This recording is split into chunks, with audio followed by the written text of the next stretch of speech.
A ciência e a razão iam acabar com a religião de uma vez por todas, certo? Bom, pelo menos era isso que muita gente prometia no passado. Na nossa análise de hoje, a gente vai bater de frente com esse que é um dos mitos mais teimosos da nossa era. Usando as lentes de grandes pensadores da sociologia e focando principalmente na visão do pioneiro Emil Durkheim, nós vamos responder essa pergunta de $1 milhão. A religião vai acabar? E o que Durkheim diria sobre o mundo louco em que a gente vive hoje?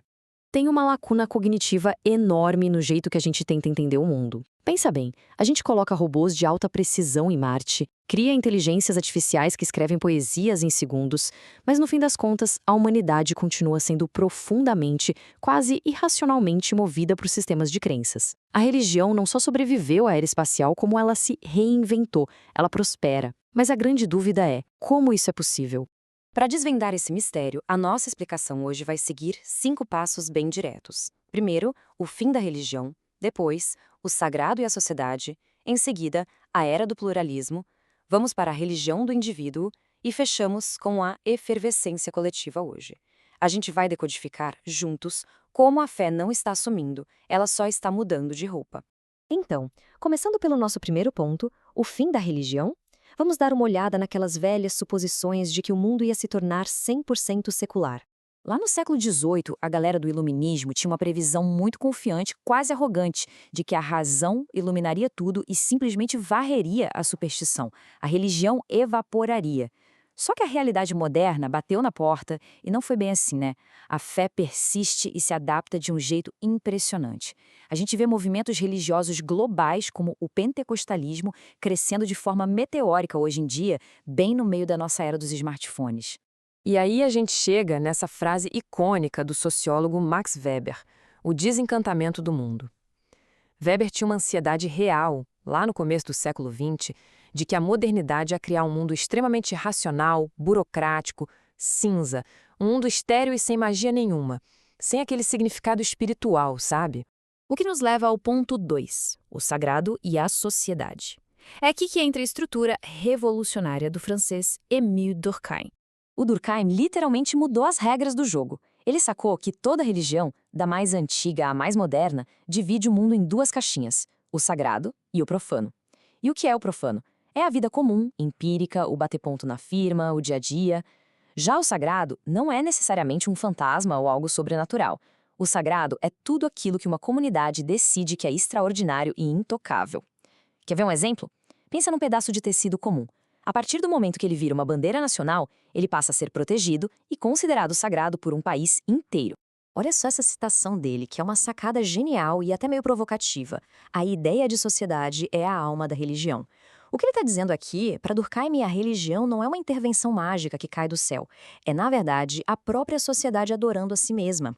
É a gente reverenciando o nosso poder coletivo, a nossa união e as regras morais que mantêm todo mundo junto.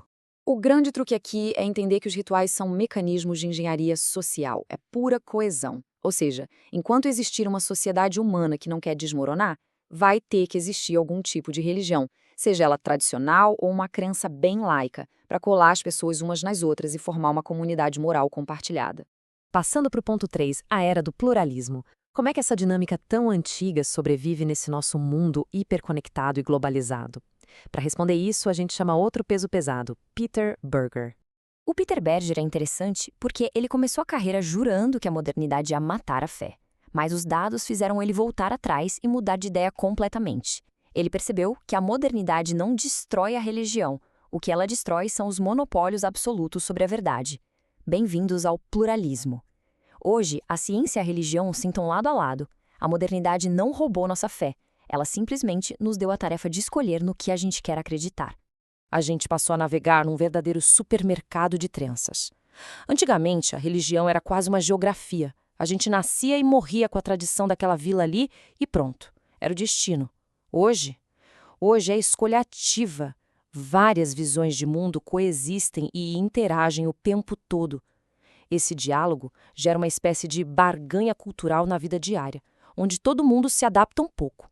Tem essa expressão histórica do jurista Hugo Grotius, como se Deus não existisse. Isso resume de forma perfeita a capacidade bizarra da mente moderna de circular por realidades diferentes ao mesmo tempo.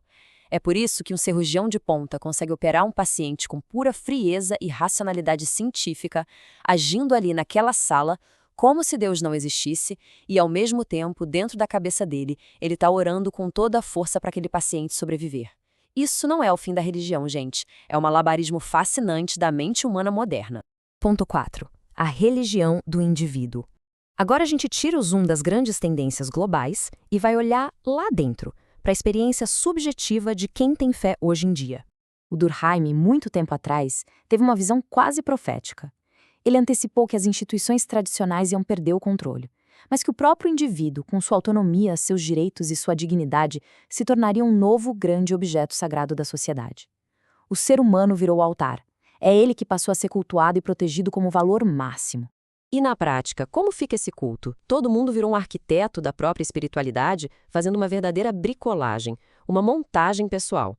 É super comum hoje a gente ver alguém que acorda fazendo meditação budista, de tarde está usando um cristal de energia e à noite reza um Pai Nosso antes de dormir. A natureza passa a ser vista como sagrada e a busca é sempre pelo potencial interior, rejeitando aquelas regras verticais e os dogmas muito rígidos do passado.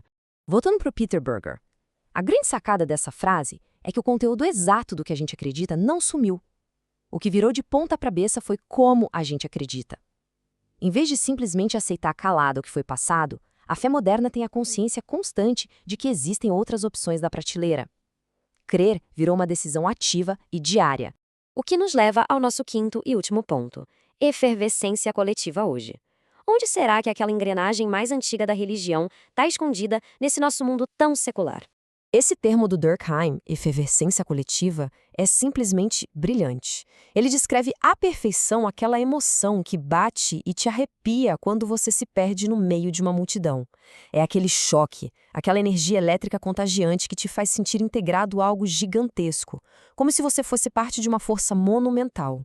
E olha que loucura, a mesmíssima alegria sagrada que as pessoas sentiam em danças tribais antigas ou no meio de um coral numa catedral foi transferida direto para os nossos espaços laicos.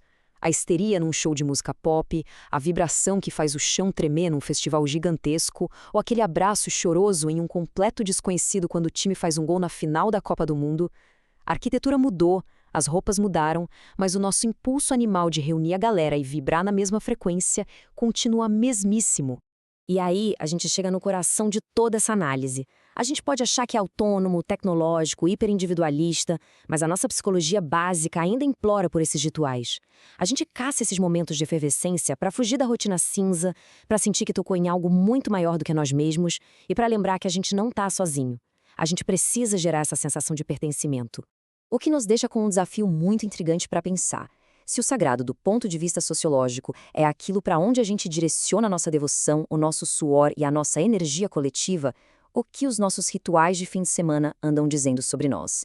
Seja numa arquibancada, num show lotado ou naquela maratona de um hobby intenso, o que é que a gente, como sociedade, realmente cultua hoje em dia?